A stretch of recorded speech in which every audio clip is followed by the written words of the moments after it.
السلام عليكم ورحمة الله وبركاته. ازيكم يا شباب؟ اخباركم ايه؟ في فيديو جديد. المرة دي هنتكلم على نقطة اتسألت عليها كتير على الفيديوهات اللي قبل كده، وهي ازاي اعرف ان الشهادة بتاعتي معتمدة في المانيا. طبعا احنا عرفنا ان في حاجة اسمها اتش بلس واتش ماينس، وفي حاجة في النص اسمها اتش بلس ماينس اللي هي مش عارفين هي معتمدة ولا لا، بتحتاج منك تفاصيل اكتر. طبعا الاتش بلس خلاص هي اوريدي معتمدة.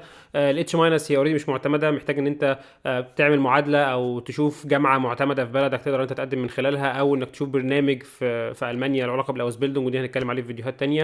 والنهارده برضو في الفيديو هنتكلم على الاتش بلس ماينس، ازاي اللي انا اثبت ان شهادتي دي معتمده في المانيا. فيلا عشان ما اطولش عليكم، يلا بينا على اللابتوب، يلا بينا. طيب زي ما الناس كلها عارفه، موقع اسمه انابن ده لو كتبت هنا بس كده انابن هيظهر لك على طول اول واحد خالص، هو اول موقع هتلاقيه. فانا هتخش عليه هتلاقي ان انت عندك المعاهد، فانت تختار اول حاجه المعاهد اللي هي الجامعات والمعاهد يعني، وبعدين بعد كده يبقى عندك زوخن البحث. فطبعا بتيجي هنا تختار اللاند اللي هي الدوله. لو انت عندك مشكله في اللغه ممكن تنزل حاجه اسمها جوجل ترانسليت ادون، بتقدر انت تيجي هنا وتترجم الصفحه كلها، يبدا اللي هو يترجم لك الصفحه كلها زي ما انت عاوز، بس انا هخليها الماني هنا. نختار الدولة بتاعتنا اللي هي مصر، فهنلاقي اللي احنا عندنا 789 جامعة في مصر معتمدة او غير معتمدة، لسه هنعرف. فلو جينا نشوف مثلا اول حاجة ظهرت لنا اللي هي عباسية كوبتيك كوليدج فور جيرلز، اللي هو الكلية القبطية للبنات في العباسية للقسم المعين ده. فهتلاقي ليها اتش بلس ماينس. اتش بلس ماينس دي معناها ايه؟ معناها ان في بعض الكورسات اللي في الجامعة معترف بيها ان انت تبدأ تقدم عليها، وفي بعض الكورسات اللي مش معترف بيها، فعشان كده بتحتاج ان انت تقدم تفاصيل زيادة، ودي هنتكلم عليها في الفيديو بتاع النهارده. لكن مثلا لو احنا عاوزين ندور على جامعه معينه، مثلا وليكن جامعه دمياط مثلا، هتلاقي هنا ان جامعه دمياط اتش بلس. اتش بلس دي معناها ان الجامعه بتاعتي معتمده. طيب لما تكون الجامعه بتاعتي معتمده في المانيا اتش بلس، ايه الخطوات اللي انا المفروض اعملها علشان خاطر خلاص يعني خلاص عرفت ليه معتمده؟ وبعدين الخطوات بكل بساطه ان انت اول حاجه بتطلع شهاده تخرجك من الجامعه باللغه الانجليزيه، دي تطلعها من شؤون الطلبه عادي، وبعدين بتطلع على وكيل الكليه بتختمها منه ختم الجامعه بتاعتك، سوري قصدي ختم الكليه بتاعتك. وبعدين بتاخد الشهاده بتاعتك تطلع على الجامعه، مبنى الجامعه بتاعه الكليه بتاعتك دوت، وتبدا انت تروح ل برضو المسؤول عن شؤون الطلبه هناك علشان يديك ختم الشعار. ختم الشعار ده مهم جدا عشان خاطر تقدر انت تخش على الخطوه اللي بعديها، وان انت توثقها في الخارجيه. طب التوثيق في الخارجيه بيبقى عباره ازاي يعني؟ بيبقى في حاجه اسمها الغرفه التجاريه، كل محافظه تقريبا في مصر اللي فيها الغرفه التجاريه. ولو انت مثلا شخص مش في مصر بيبقى في فروع لوزاره الخارجيه، بيبقى فيها اماكن للتوثيق.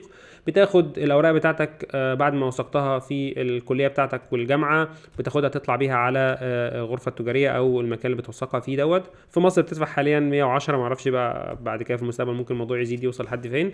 بتدفع 110 جنيه وبتوثقها وانت واقف. بعد ما توثقها خلاص كده هي متوثقه خارجيه، يعني ينفع تستخدم هذه الورقه في اي حاجه لها علاقه بره مصر او بره دولتك يعني. بتاخد بعد كده تخش على موقع اسمه تي ال اس كونتاكت، وبتكتب، خلينا اوريكم مثلا هنا اهو تي ال اس كونتاكت ليجاليزيشن. بتبدا تخش هنا على الليجاليزيشن، بتختار الدوله بتاعتك، وطبعا هو تي ال اس موجود في دول بس معينه، طبعا كل دوله ليها مكتب خاص بالتاشيرات بتاعت المانيا، وبتعمل كونفيرم وتبدا ان انت تجهز الاوراق بتاعتك عشان تعمل لها ليجاليزيشن. الليجاليزيشن بتكلف تقريبا من 60 ل 70 يورو، وتقدر انت تخش مثلا على موقع زي كده وتوثقها. مجرد ما بتوثقها هي بتتوثق كده من السفاره الالمانيه، كده يبقى انت معاك ورقه شهاده تخرجك متوثقه من الكليه الاول، وبعدين الجامعه، وبعدين الخارجيه، وبعدين السفاره الالمانيه. يبقى كده الورقه بتاعتك دي جاهزه ان انت تروح بيها المانيا على طول من غير اي تفاصيل زياده. طيب ده كده اتش بلس بسيط جميل.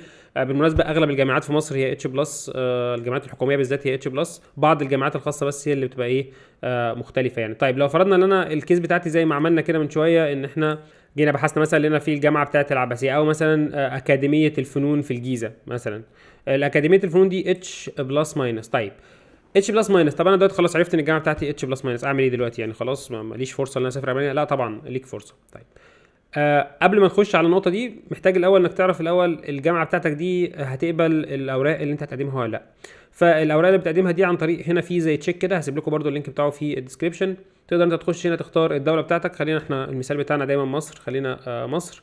وهنا بتختار كذا حاجه. طبعا الكلام ده مش بس بينطبق على الجامعات، لا بينطبق كمان على الكليات والمعاهد والثانويه العامه. فلو انت مثلا ثانويه عامه بتختار دي اللي هي جنرال سكندري اديوكيشن سيرتيفيكت، ولو انت اوريدي مخلص كليه بكالوريوس بتختار دي. فلو انا اخترت دي هتلاقي على طول بيقول لي ان انت تقدر انت تقدم دايركت جنرال ادمنستريشن، تقدر انت تقدم مباشره على طول من غير اي حاجه. دوك بس هي الخطوات اللي قلتها لكم قبل كده. طيب خلاص احنا عرفنا ان احنا في مصر معانا بكالوريوس 4 سنين اتش بلس بقدم. طيب اتش بلس او ماينس بقى اللي هو مش عارفين، بنبدا نخش على الموقع الثالث اللي معانا وهو اسمه زاب.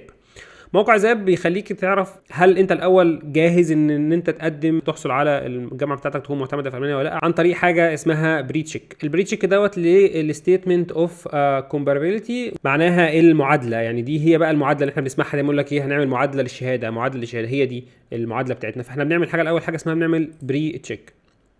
لما بنعمل بري تشيك بنختار هنا مثلا الجامعه الدوله سوري الاول، نختار هنا مثلا برضو مصر،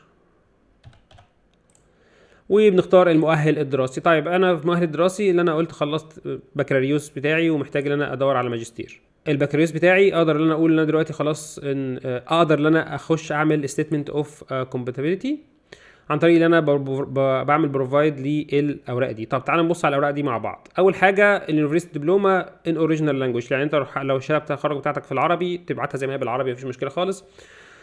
كذلك بيان الدرجات، بيان الدرجات ده بيوضح انت جبت كل، يعني في كل ماده جبت قد ايه، وكذلك برضو بيوضح نظام التقييم الكريدت. يعني كل ده كل جامعه في مصر دلوقتي ليها نظام تقييم. يعني احنا في المانيا هنا 1 هو اعلى حاجه و4 هو اقل حاجه، لكن في مصر عندنا العكس، 4 هو اعلى حاجه و1 هو اقل حاجه. وطبعا في الجامعات الحكوميه عندك النسبه بتبقى نسبه مئويه، يعني اللي جايب 100% ده اللي مقفل كل حاجه، وده طبعا مستحيل، واللي جايب اقل من 50% ده سقط يعني. طبعا الكلام ده هنا بالنسبه للدبلومات، كذلك هو نفس الكلام برضو بالنسبه للمؤهلات الجامعيه. بعد كده بتقدم شهاده الثانويه العامه. ليه شهاده الثانويه العامه؟ عشان يعرف الحاجات اللي انت خدتها في ثانويه عامه الاساسيه اوريدي انت خدتها ولا لا. بعد كده في تفاصيل تانية هو بيحتاجها منك زي الباسبور، زي لو انت عندك يعني غيرت اسمك لاي سبب من الاسباب بيحتاج منك شهاده الميلاد. لو انت لاجئ بيحتاج منك الاي دي بتاعك. لو انت بتقدم اصلا الموضوع ده عشان خاطر عقد عمل محتاج برضه هو يشوف منك عقد العمل دوت. او لو انت بتقدم على الايو بلو كارد، في بعض الاحيان لما تكون بتقدم على البلو كارد بيطلب منك ان انت تشوف الشهاده بتاعتك معتمده ولا لا. طيب انا اوريدي الاوراق دي كلها موجوده عندي، ايه الخطوه اللي بعد كده يا عبد الله؟ بعد كده بتيجي هنا بتختار الابلكيشن بتاعك، تبدا انت تخش على الابلكيشن تقول انا خلاص بقى عاوز اقدم، انا خلاص عرفت ان الاوراق كلها موجوده معايا، فابدا ان انا اختار ابلاي ناو. بيبدا طبعا اول حاجه بيدخلك على الحاجه اسمها الاي دي، اللي انت لازم تعمل فيريفيكيشن للاي دي بتاعك. تقدر انت تعمل اكونت وتعمل انميلدونج، يعني اللي هو تسجل جوه الاكونت بتاعك. طبعا الموضوع ده يعني له كذا طريقه للتسجيل. احنا في حالتنا احنا عشان خاطر يعني اغلب الناس اللي بتقدم اكيد مش عايشه في المانيا، فمش هينفع انت تقدم اونلاين او تعمل حاجه عليها علاقه بالاتحاد الاوروبي او تقدم حتى للريجستر سيرتيفيكت. فانت بتختار حاجه اسمها يوزر نيم وباسورد عادي، وبتبدا هنا تبدا انت تسجل يوزر نيم وباسورد بشكل عادي جدا كانك بتسجل في اي موقع. اقدر هنا ان انا اترجم لكم الصفحه من هنا، اخليها انجلش اهوت، بتكتب فيها كل التفاصيل دي وبتبدا تعمل الاكونت بتاعك. طيب انا مش هعمل اكونت دلوقتي، بس خليني اشرح لكم التفاصيل هاو تو ابلاي. اول حاجه بتعمل كرييت ان اكونت، وده خلاص زي ما قلت لكم بنختار اخر اوبشن عشان خاطر هو ده اللي هيكون متاح بالنسبه لك. وبعدين بتجهز الاوراق بتاعتك، الاوراق احنا اوريدي شفناها مع بعض. وبعدين بعد ما بتملى الابلكيشن في عندك ابلكيشن بتملاه. الابلكيشن برضو محتاج ان انت تعمل ساين ان عشان خاطر تشوفه، بس الابلكيشن هو عباره عن ان انت بتملى كل التفاصيل اللي هو طلبها منك بس بتكتبها في الابلكيشن بتاعك. وبعدين بتخش تدفع الفيز. الفيز كام؟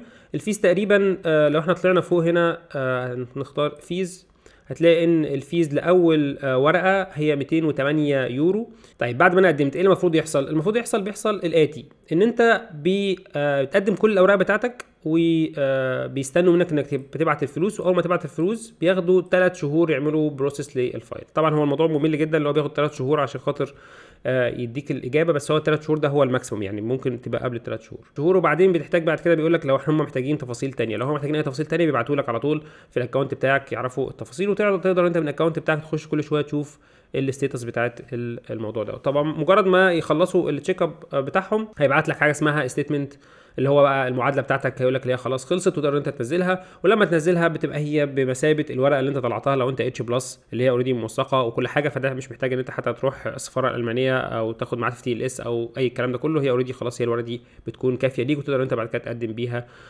على الجامعه من خلال اي موقع زي يوني اسيست والكلام ده كله. ده كده الفيديو بتاع النهارده، اتمنى يكون كان فيديو خفيف عليكم. عليكم ووضح لكم الدنيا شويه، وفهمتوا اعمل ايه في حاله ان انا اتش بلس او اتش بلس ماينس او اتش ماينس. بالمناسبه اصلا مصر ما فيهاش تقريبا اتش ماينس، فدي حاجه كويسه جدا بالنسبه لنا يعني. وكذلك برضو اغلب الدول العربيه ما عندناش، احنا اغلب الجامعات لا اما معتمده يا اما مش معتمده قوي. ما تنساش ان تعمل لايك وسبسكرايب وتشترك في القناه، وتبعت دوت لاصحابك اللي بيحاولوا يفكروا ان هم يسافروا في المانيا، يعرفوا الجامعات بتاعتهم هل هي معتمده ولا لا. السلام عليكم.